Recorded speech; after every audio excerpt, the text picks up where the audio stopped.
Hello. You watch the Table Hockey Robot video channel and I'm Andrew Corkin with you right now. With this video, I open a series of videos about how I created the robot for table hockey within 18 months. It will be interesting and informative for those who are fond of robotics. On one of the days of the New Year holidays in 2019, the idea came to me to make a robot for table hockey. The game was on the floor in the room and I had to solve a bunch of engineering problems. For example, figure out how to move 6 players, how to move them back and forth, at different distances, at different speeds. Then turn the hockey stick gently and slowly, hit the puck with force so that it flies into the goal.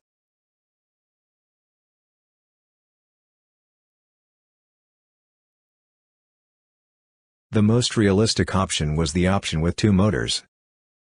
The first motor should move the player forward and backward, and the second motor should rotate the hockey stick. As the basis for moving the player, I chose a mechanism for furniture drawers with bearings. In everyday life, I already dealt with these mechanisms, so I found for them such a non-standard solution, cheap and practical. I didn't yet know about rails and carriages for 3D printers. So, the traction of the players advanced at different distances, so I bought 3 pairs of mechanisms of different lengths and screwed them to the plywood base of the future robot.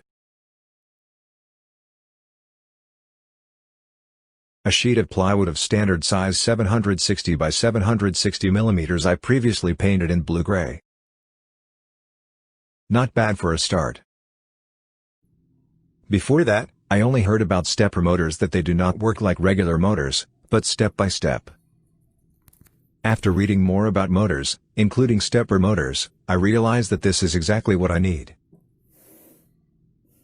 A stepper motor can rotate its shaft by the exact number of degrees or steps.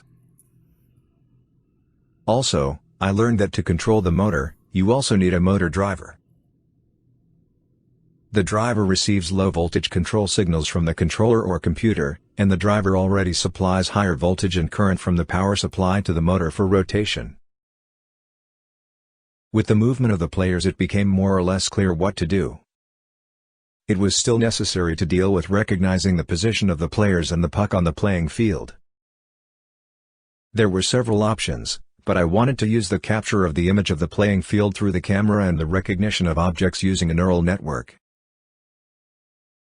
I was interested in figuring out how recognition works and getting to know the neural networks that have been talked about so much lately.